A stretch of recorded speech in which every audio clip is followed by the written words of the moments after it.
Bonjour et bienvenue. Aujourd'hui, on va parler de l'Angola. Il y a un chiffre qui interpelle vraiment, c'est la hausse des demandes d'asile d'Angolais en France. On parle de plus 79% en 2023 et ça continue, plus 118% en 2024 avec début 2025 plus de 2400 premières demandes. Donc clairement, il y a quelque chose qui se passe là-bas qui pousse les gens à partir. On a besoin de comprendre. Absolument. Et pour comprendre, justement, on a une source très intéressante. C'est un rapport récent, tout frais, d'une mission de l'OFPRA, l'Office français de protection des réfugiés et apatrides, et de la CNDA, la Cour nationale du droit d'asile. Ah oui, l'OFPRA et la CNDA. Voilà. Ils sont allés sur place en juin 2025. Le but, c'était d'enquêter sur les motifs que les demandeurs d'asile invoquent le plus souvent. Donc, la politique, la société civile, la situation au Cabinda, les droits LGBTI, les violences basées sur le genre, les VBG, la traite humaine et même les accusations de sorcellerie. D'accord. Et ils ont mené cette enquête où exactement? Principalement à Luanda, la capitale, et aussi à Uige. C'est une province du nord d'où viennent beaucoup de demandeurs justement. Ils ont vu pas mal de monde. Des autorités angolaises, des agences de l'ONU, des ONG locales, des journalistes, des chercheurs, des politiques, des religieux. Un large panel. C'est important de préciser, je crois, que les sources restent anonymes dans le rapport. Oui, c'est crucial pour leur sécurité. Surtout après ce qui s'est passé en juillet 2025, il y a eu une répression très violente de manifestations avec des dizaines de morts, des arrestations massives, donc l'anonymat était indispensable. Ce rapport, c'est vraiment le reflet de ce que ces personnes leur ont dit. D'accord.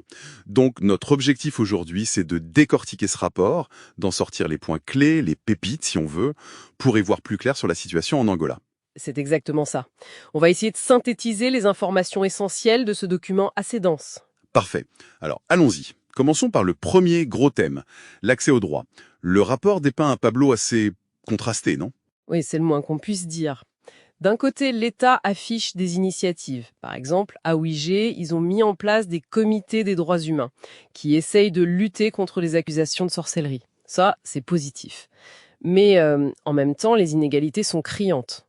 Une toute petite minorité profite des richesses, surtout du pétrole, pendant que l'immense majorité de la population est dans la pauvreté. Et puis, il y a cette corruption qui semble partout. Et si on regarde la justice de plus près, ça a l'air d'être un point noir. Une ONG, Maos Libre, parle de justice à deux vitesses. Qu'est-ce que ça veut dire concrètement? Ça veut dire que la justice ne fonctionne pas pareil pour tout le monde. Il y a plusieurs blocages majeurs. D'abord, l'aide juridique pour les pauvres, elle est quasiment inaccessible. Il faut prouver qu'on est pauvre. Et rien que ça, c'est compliqué et coûteux. D'accord, déjà un premier obstacle. Ensuite, les procédures judiciaires sont incroyablement lentes. Et la corruption, elle peut tout bloquer. Forcément, ça décourage les victimes d'aller porter plainte ou de chercher justice. Et puis, il y a un gros soupçon d'influence politique sur le système judiciaire. Ah oui. Comment ça se manifeste? C'est le président qui nomme les juges aux postes importants. Et le parti au pouvoir, le MPLA, contrôle beaucoup d'institutions. Certains interlocuteurs du rapport parlent d'un système des ordres supérieurs. En gros, la justice obéirait parfois plus à des directives politiques qu'à la loi elle-même. Le rapport donne un exemple chiffré sur la détention préventive qui est assez frappant. Oui, c'est un chiffre terrible, et il illustre bien le problème.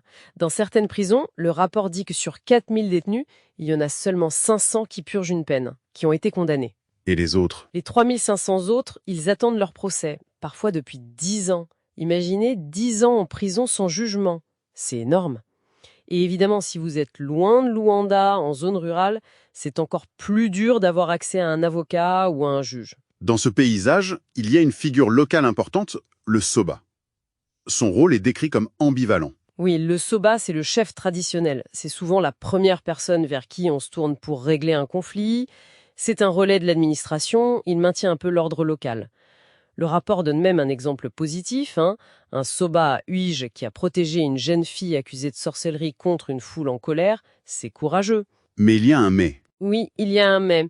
Certains Sumbas peuvent être manipulés par le pouvoir local, par le MPLA, et leur autorité peut parfois servir à couvrir des abus, du chantage, ou même à relayer des accusations de sorcellerie. Donc c'est un rôle complexe. Un autre droit fondamental qui semble poser problème, c'est l'accès à l'identité, aux papiers officiels. C'est un problème d'ampleur, C'est colossal. Une ONG locale, Mosaico, estime qu'il y a près de 11 millions d'Angolais sans document d'identité. C'est presque un tiers de la population, c'est énorme. 11 millions? Mais comment c'est possible? C'est en partie un héritage de la guerre civile qui a duré longtemps et désorganisé l'état civil, mais c'est aussi parce que beaucoup d'enfants naissent à la maison, hors des hôpitaux et ne sont pas déclarés. Le chiffre de 2024 est parlant, seulement 38% des naissances enregistrées officiellement. Et les conséquences au quotidien, elles doivent être terribles. Ah oui, sans papier, impossible de voter, d'aller à l'école après le primaire, d'avoir accès à des soins de santé corrects, d'ouvrir un compte en banque. Même pour un enterrement officiel, c'est compliqué. C'est pour ça qu'on trouve des cimetières clandestins, mentionne le rapport. Et là aussi, la corruption vient se greffer là-dessus. Malheureusement, oui. Une organisation citoyenne, Moudet, parle carrément de vente de nationalité. Il y a eu des affaires de fraude au passeport impliquant des étrangers. Ça a même conduit au renvoi de presque 300 agents du service des migrations depuis 2025. Le rapport note aussi une suspicion de discrimination envers ceux qui ont des noms qui sonnent Bakongo, un groupe ethnique du Nord. On peut les considérer comme étrangers, leur compliquer l'accès au papier. Passons à un autre sujet lourd abordé par le rapport INPAC. Les violences basées sur le genre, les VBG. Là encore, on a l'impression d'un décalage entre la loi et la pratique. C'est tout à fait ça. Sur le papier, l'Angola a une loi depuis 2011. Elle fait des violences conjugales un crime public. C'est important, ça veut dire que l'État peut poursuivre même si la victime ne porte pas plainte. Il y a des peines prévues jusqu'à 8 ans. Plusieurs ministères, des organismes comme l'OGA, l'INAC, le SIC sont impliqués. Donc, un cadre légal existe. Oui, mais sur le terrain, c'est une autre histoire. Les violences sont très très fréquentes. Le rapport insiste notamment sur les mariages précoces et forcés. Oui, l'âge légal, c'est 18 ans, mais il y a des exceptions des 15 ou 16 ans. En pratique, c'est très courant. Au niveau national, 30% des filles sont mariées avant 18 ans. Et dans certaines provinces rurales, comme Malangé ou Lunda Norte, ça peut monter à 50, voire 70%. C'est énorme. Et quelles sont les causes principales? Il y en a plusieurs. Souvent, c'est lié aux grossesses précoces. Beaucoup de jeunes filles tombent enceintes par manque d'éducation sexuelle ou d'accès à la contraception. Et comme être mère célibataire est très mal vu, le mariage apparaît comme une solution. Parfois, c'est aussi une stratégie pour échapper à des violences dans la famille d'origine. Les conséquences sont toujours graves. Arrêt de l'école, dépendance économique totale vis-à-vis du mari et une vulnérabilité accrue aux violences conjugales. Justement, ces violences conjugales et sexuelles, elles sont répandues? Extrêmement répandues et banalisées. C'est ce que disent tous les interlocuteurs de la mission. La société est décrite comme très patriarcale. La violence est parfois vue comme normale, culturellement acceptée. Un sondage cité montrait même que certaines femmes l'acceptaient, c'est dire. Certains acteurs sur le terrain, comme le Comité des droits humains ou la vice-gouverneure du Hige, disent même constater une augmentation. Et pour les victimes, chercher de l'aide, c'est compliqué? C'est un parcours du combattant. Elles ont souvent peu de soutien de leur propre famille. Elles ont peur des représailles de l'agresseur. Elles sont souvent dépendantes économiquement. C'est très difficile de sortir de ce cycle. Et que font les autorités face à ça? La police, la justice, elles appliquent la loi? C'est là que le bas blesse. Officiellement, la police dit être formée, avoir des salles dédiées pour accueillir les victimes. Le SIAC, la police d'investigation, a un département spécialisé. Mais la société civile, les ONG, elles racontent autre chose. Elles dénoncent le manque de formation des policiers. Souvent, leur premier réflexe, c'est de dire à la victime de rentrer chez elle, de se réconcilier avec son mari. Donc pas vraiment une prise en charge protectrice. Non. Et il n'y a quasiment pas de foyer d'accueil sécurisé pour les femmes et les enfants alors que la loi le prévoit. Ensuite, le chemin vers la justice est long, coûteux. Et encore une fois, la corruption peut tout faire dérailler. Un agresseur avec de l'argent ou des relations peut facilement s'en sortir. L'impunité est fréquente. On comprend que la priorité, finalement, c'est souvent de préserver la famille, même au détriment de la victime. Oui, c'est la tendance générale observée. Que ce soit la police, l'OMA, l'organisation des femmes du MPLA, les comités locaux, ou même les SOBA, tout le monde pousse à la médiation, à l'arrangement familial. La justice pénale, c'est vraiment le dernier recours. Du coup, très peu de plaintes vont jusqu'au bout, jusqu'à une condamnation. Et quand des femmes militent pour que ça change, elles peuvent être inquiétées. Oui, le rapport cite un exemple assez édifiant. En mars 2025, à Luanda, des membres du collectif Unidas Somos Mais Fortes, Unis nous sommes plus fortes, ont été arrêtées. Elles manifestaient pacifiquement pour demander plus de moyens contre les VBG. Elles ont été détenues plusieurs heures. Ça montre bien les limites de l'espace pour revendiquer. Abordons maintenant la situation des personnes LGBTI. Le rapport parle d'un paradoxe, une loi plus progressiste, mais une réalité sociale toujours hostile. C'est exactement ça. Le gros changement, c'est le Code pénal de 2021.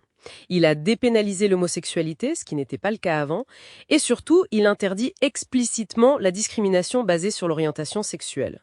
Ça, sur le papier, c'est une avancée majeure. Mais il y a un mais. Oui. 1er mai, la loi ne reconnaît pas l'identité de genre, donc les personnes transgenres sont dans un vide juridique total. Impossible de changer de nom, de genre sur les papiers. Elles n'existent pas légalement en tant que telles. 2e mai, et il est de taille. Malgré cette loi antidiscrimination, le rapport indique qu'il n'y a eu aucune condamnation pour des actes de violence ou de discrimination homophobe. La loi est là, mais elle n'est pas appliquée. Et dans la société en général, comment c'est perçu? On avait parlé d'une certaine visibilité ces dernières années. Il y a eu plus de visibilité depuis les années 2010. Des associations se sont montées. Il y a eu le coming out très médiatisé du fils de l'ex-président Dos Santos. Ça a ouvert un peu le débat. Mais ça a aussi réveillé une hostilité sociale assez profonde qui était peut-être moins visible avant. Les discours sur les anti-valeurs africaines, ça revient souvent. L'opposition des églises, surtout évangéliques, est très forte. L'Église catholique est un peu différente. Elle est perçue comme un peu plus ouverte, oui. Le rapport mentionne un hommage rendu par une paroisse à un militant LGBTI assassiné, Carlos Somin. Mais globalement, l'opposition religieuse est majoritaire. Et il y a de grosses différences selon les régions. Luanda et les villes côtières sont plus tolérantes. Dans les zones rurales ou au Cabinda, c'est beaucoup plus difficile. Et les médias dans tout ça? Ils aident à faire évoluer les mentalités? Pas vraiment, les médias traditionnels non. La télévision d'État, la TPA, soit elle ignore le sujet, soit elle en parle négativement. Il y a même eu des pressions pour supprimer des personnages homosexuels dans des séries télévisées populaires. Du coup, ce sont surtout les médias alternatifs en ligne, comme Queer Portal, et les réseaux sociaux qui sont cruciaux pour la communauté LGBTI, pour s'informer, échanger, exister. Cette hostilité sociale, elle se traduit par des violences concrètes? Oui, malheureusement. Les agressions physiques, les insultes, c'est fréquent. Et souvent banalisé. L'association Iris Angola dit même que ça augmente. Les forces de l'ordre sont souvent mises en cause pour leur comportement violent ou leur inaction. Certaines personnes sont plus visées que d'autres? Oui. Celles qui ne correspondent pas aux stéréotypes de genre. Les hommes jugés trop efféminés, les femmes jugées trop masculines. Ils sont des cibles faciles. Mais les plus vulnérables, d'après le rapport, ce sont vraiment les femmes transgenres. Elles sont souvent rejetées par leur famille, exclues de l'école. Beaucoup n'ont pas d'autre choix que le travail du sexe pour survivre. Et là, elles subissent des violences terribles, notamment de la part de la police, agressions sexuelles, rackets, chantage. Et l'impunité règne, j'imagine. Quasiment totale. Porter plainte, c'est souvent inutile. On refuse d'enregistrer la plainte, le dossier disparaît, il n'y a pas d'enquête sérieuse. L'exemple de l'assassinat de Carlos, un des leaders d'Iris Angola, en 2024, est frappant. L'enquête n'avance pas. Et quand ils ont voulu organiser une marche en sa mémoire, elle a été réprimée. C'est très symptomatique. Malgré ce tableau sombre, il y a quand même des structures d'aide. Oui, heureusement, il y a des associations qui font un travail remarquable dans des conditions difficiles. On peut citer Iris Angola, qui travaille beaucoup sur la santé sexuelle et qui est présente dans plusieurs provinces. Ou l'Archivo d'identité angolano, AIA, qui se concentre sur les femmes LGBTQI+. Ils ont réussi à obtenir un statut légal et ont ouvert un centre communautaire à Luanda, le Cubico, qui offre un soutien psychologique, juridique, des formations. C'est vital. Mais les lieux pour se retrouver, socialiser en sécurité, restent très rares et discrets. Comment les gens vivent-ils au quotidien avec cette pression? La pression familiale et sociale pour se conformer à la norme hétéro, elle est énorme. Beaucoup d'hommes gays, par exemple, finissent par faire des mariages de convenance pour avoir la paix. La règle générale, c'est la discrétion, se cacher. Et face à tout ça, plus les difficultés économiques générales, beaucoup pensent à partir. L'exil est vu comme la seule issue pour vivre plus librement et plus dignement. Venons-en à un autre sujet très troublant du rapport l'UN, les accusations de sorcellerie qui touchent surtout les enfants. Oui, c'est une réalité vraiment tragique. C'est particulièrement présent dans le nord du pays, dans la région culturelle Bakongo, Kabanda, Ouige, Zaïre. La croyance en la sorcellerie est très très répandue. Et certaines églises, évangéliques ou pentecostistes, la renforcent au lieu de la combattre. Les enfants sont les principales cibles, et plus souvent les garçons que les filles apparemment. Certains interlocuteurs de la mission craignent même que le phénomène soit en augmentation. Quels sont les enfants qui sont accusés et pourquoi? Qu'est-ce qui déclenche une accusation? Ce sont souvent des enfants qui deviennent indésirables pour une raison ou une autre. Ça peut être déclenché par un malheur dans la famille, un décès, une maladie, une perte d'emploi. On cherche un bouc émissaire. Ça peut aussi viser des enfants différents, ceux qui ont des troubles du comportement, un handicap physique ou mental, l'épilepsie. Parfois, c'est juste un rêve que quelqu'un a fait ou une ressemblance avec un ancêtre qui était supposé être sorcier. Ça suffit pour accuser. Mais le rapport laisse entendre que la sorcellerie est souvent un prétexte. Exactement. Derrière ces accusations, il y a souvent des raisons beaucoup plus terre-à-terre et souvent liées à la pauvreté extrême. Accuser un enfant de sorcellerie, ça peut être un moyen de se débarrasser d'une bouche à nourrir qu'on ne peut plus assumer. Ça arrive aussi quand la famille se recompose avec l'arrivée d'un beau-parent. Ou alors dans des histoires d'héritage, surtout dans les sociétés où la lignée passe par la mère. Et puis il y a le rôle de certains pasteurs ou marabouts qui désignent des enfants comme sorciers pour asseoir leur autorité ou soutirer de l'argent aux familles. Les conséquences pour ces enfants doivent être terribles. Elles sont effroyables. Ça va des mauvais traitements à la maison, à l'expulsion pure et simple, et ça peut aller jusqu'à des violences extrêmes, la lapidation, l'immolation. Le rapport cite des exemples glaçants. Une tante qui brûle sa nièce, cette jeune fille sauvée in extremis par le SOBA, dont on parlait tout à l'heure. Et que font les autorités face à ça? Elles essaient de faire de la prévention, de la médiation. L'INAC, l'Institut de l'enfant, et les services sociaux interviennent.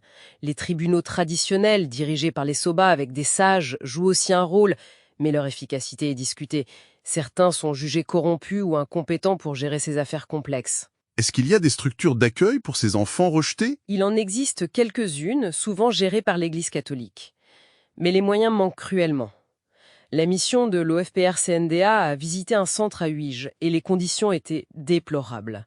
Pas de matelas, pas assez de nourriture, des problèmes de sécurité. Il faut aussi dire que si les enfants sont les plus touchés, les adultes ne sont pas épargnés. Des personnes âgées, handicapées, ou même parfois des gens considérés comme trop riches, surtout dans le sud du pays, peuvent aussi être accusés de sorcellerie. Terminons avec le dernier grand axe du rapport, le climat politique tendu et la pression sur la société civile. Le contexte économique difficile semble jouer un grand rôle là-dedans. Oui, c'est indéniable. L'Angola est toujours très marqué par la crise qui a suivi la chute des prix du pétrole en 2014. L'économie dépend énormément de ça. Ajoutez à ça une dette importante, un chômage très élevé, une inflation qui rend la vie chère, des services publics, santé, éducation qui fonctionnent mal. Beaucoup de gens quittent les campagnes pour chercher mieux en ville. Tout ça crée une grogne sociale très forte. Et cette grogne, elle s'exprime parfois dans la rue, avec les risques que ça comporte, comme on l'a vu en juillet 2025. Exactement. Les manifestations de juillet 2025 contre la hausse des prix du carburant, c'était un symptôme de cette colère. Et la réponse des autorités a été extrêmement violente. On parle de dizaines de morts, de plus de 1200 arrestations selon les ONG, avec des cas très médiatisés comme celui d'Anna Silvia Mubiala, une simple vendeuse de rue tuée par la police. Ce climat est très tendu, surtout à l'approche des élections générales prévues en 2027. Le rapport décrit un pouvoir qui reste très concentré entre les mains du MPLA, le parti au pouvoir depuis l'indépendance. Oui, il y a eu une petite fenêtre d'ouverture au tout début du mandat du président João Lourenço après son élection en 2017. Mais depuis, l'espace politique s'est refermé. On parle d'un régime hyper présidentiel. Le MPLA contrôle à peu près tout. Les institutions, une bonne partie de l'économie, la justice, l'armée, les nominations clés. Les élections locales, qui devaient décentraliser un peu le pouvoir, sont promises depuis des années, mais n'ont toujours pas eu lieu. Et la fameuse campagne anticorruption lancée par le président Lourenço? Elle est largement perçue par les observateurs et l'opposition comme étant sélective. Elle viserait surtout les anciens proches de l'ex-président Dos Santos ou des rivaux potentiels au sein même du système, plutôt qu'une lutte systémique contre la corruption. Comment cette domination du MPLA se répercute-t-elle sur l'opposition politique, principalement l'UNITA? L'opposition subit une pression constante et sous diverses formes. Il y a les intimidations, les arrestations de militants, voire de députés, comme Lutero Campos de l'UNITA. Il y a le harcèlement judiciaire. On poursuit des opposants pour des motifs parfois mineurs, comme ces députés qui voulaient juste vérifier des informations dans une morgue après des violences policières. Il y a aussi les représailles professionnelles. On mute les fonctionnaires critiques, on bloque leur carrière, on gèle leur compte en banque. Ça peut même toucher les enfants des militants qui rencontrent des difficultés à l'école. Même manifester, c'est devenu difficile pour l'opposition. Très difficile. Les manifestations sont souvent interdites au dernier moment, ou alors il y a des provocations, des incidents créés pour justifier une intervention musclée de la police. Le rapport cite des exemples précis, à Sanza Pombo en 2022 ou un cortège de l'UNITA qui s'est fait caillasser en 2025. Le rapport mentionne même des soupçons récurrents et graves d'empoisonnement visant des cadres de l'UNITA. Mais c'est très dur à prouver, car il n'y a pas souvent d'autopsie indépendante. Les dernières élections générales, en 2022, ont été un moment de forte tension, si je me souviens bien. Absolument. Le MPLA a été déclaré vainqueur, mais avec une marche très faible. Et ces résultats ont été fortement contestés par l'opposition, unie autour de l'UNITA, mais aussi par des pans de la société civile, comme le mouvement Moudei. Les accusations de fraude étaient massives. On parlait de bulletins de vote suspects, de bureaux de vote fantômes qui apparaissaient dans les résultats, d'observateurs qui n'ont pas pu faire leur travail correctement, d'une commission électorale et d'une cour constitutionnelle perçues comme partiales. Et il n'y a pas eu de contestation massive dans la rue après ces résultats? Non, et beaucoup d'observateurs estiment que c'est la peur de la répression qui a joué. L'armée, les blindés, étaient très visibles dans Luanda juste après le vote. Ça a envoyé un message très clair. L'opposition a sans doute craint un bain de sang si elle appelait les gens à descendre massivement dans la rue pour contester. Et au-delà des partis politiques, comment ça se passe pour les ONG, les activistes des droits humains, les journalistes indépendants? L'espace civique se réduit? Le rapport parle clairement d'un resserrement, oui, surtout à l'approche de 2027. Les activistes reçoivent des menaces directes, des dessins de têtes de mort sur leurs portes, la diffusion de leur adresse personnelle sur Internet, le doxing. Les poursuites pour outrage au chef de l'État ou atteinte aux symboles nationaux se multiplient. On a l'exemple de l'influenceuse Netnehara, condamnée pour ça. La surveillance est partout. La police filme les manifestants, il y a des indicateurs. Et on essaye aussi de corrompre certaines voix critiques pour les faire taire. Même le travail des ONG est devenu plus compliqué. Oui, une nouvelle loi sur les ONG a été adoptée en 2024. Elle est vue comme très restrictive. Sous prétexte de lutter contre le terrorisme et le blanchiment d'argent, elle donne beaucoup de pouvoir à l'administration pour contrôler les activités et les financements des ONG. C'est une source d'inquiétude majeure. Et bien sûr, les manifestations qui ne sont pas organisées par le pouvoir ou ses alliés sont systématiquement réprimées, souvent avec une force disproportionnée. Donc, pour faire une synthèse rapide de tout ce qu'on a vu à travers ce rapport OFPRAC, l'image qui ressort, c'est celle d'une société angolaise vraiment sous tension. Il y a un fossé énorme entre, d'un côté, les lois, les discours officiels sur les droits, la justice, et de l'autre, la réalité vécue par une grande partie de la population. C'est exactement ça. Un décalage constant. Et la crise économique et sociale qui perdure, elle ne fait qu'aggraver les choses. Elle exacerbe toutes ces tensions, que ce soit les VBG, les accusations de sorcellerie, la précarité qui pousse à l'exil ou la contestation politique. Tout est interconnecté. Alors, pour conclure notre discussion, une question qui reste en suspens, qui émerge de tous ces témoignages recueillis par la mission. On voit bien qu'il y a une résilience. Une société civile, une opposition qui, malgré tous les obstacles, continue de porter une demande de changement, une aspiration à vivre mieux. La grande interrogation pour l'Angola de demain, c'est peut-être celle-là. Comment est-ce que cette frustration, ces tensions si profondes, peuvent se transformer en quelque chose de constructif, en un dialogue qui mène à de vraies réformes pour l'ensemble de la population? C'est une question ouverte, bien sûr, mais elle semble essentielle.